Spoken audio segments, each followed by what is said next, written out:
En el vídeo de hoy aprenderemos qué es un mol en 5 minutos y veremos por qué es tan importante para el estudio de la química.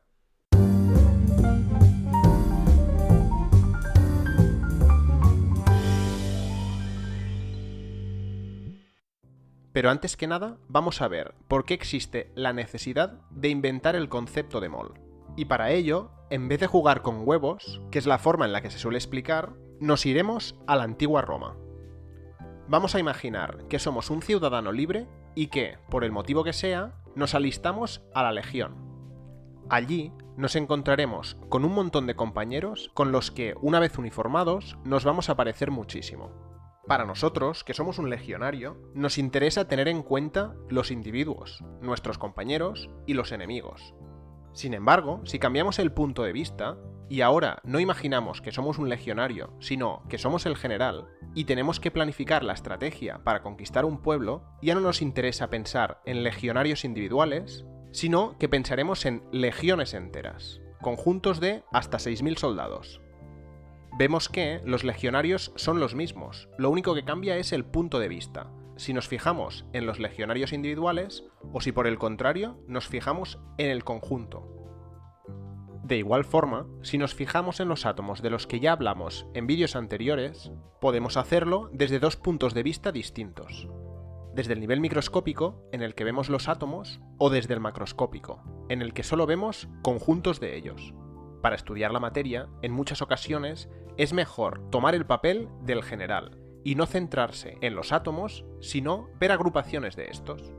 Y aquí es donde entra la necesidad de inventarse el concepto de mol, una agrupación que contiene muchísimos individuos.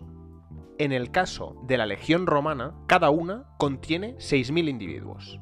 En el caso del mol, el número de individuos, o átomos si estamos hablando de un mol de átomos, es de 6,022 por 10 elevado a 23, lo que significa un 6 seguido de 23 números más.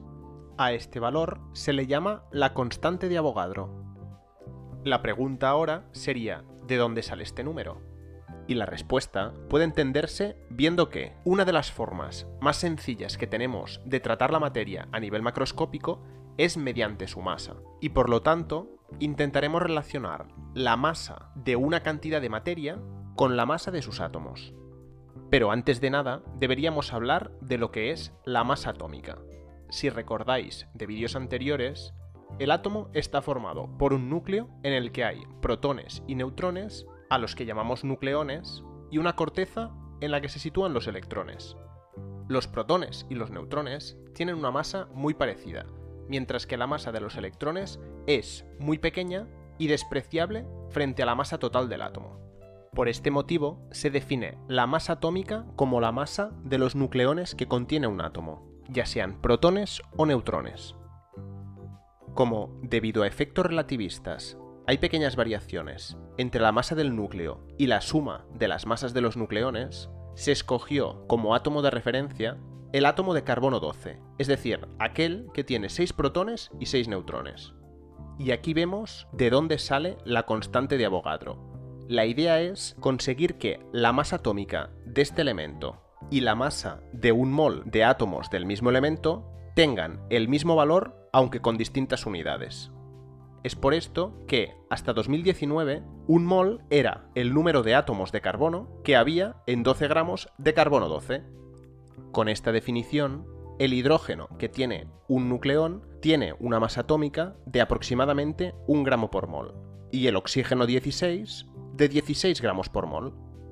El cambio en la definición de mol se realizó con el consenso de científicos de más de 60 países en el General Conference on Weight and Measures, donde se decidió que las unidades del sistema internacional no tenían que estar definidas en base a objetos físicos, sino que tenían que definirse en términos de constantes físicas.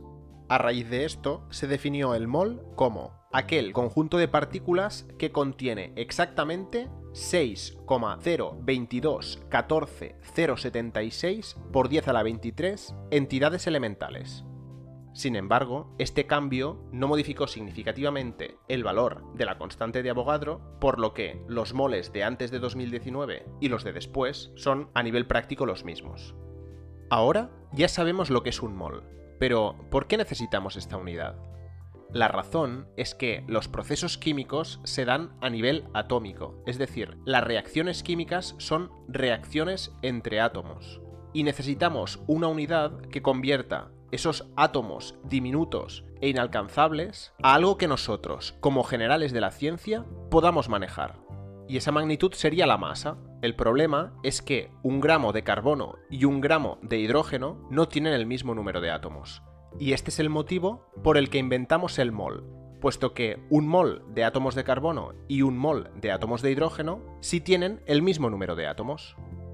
Espero que con este vídeo te haya quedado claro qué es un mol.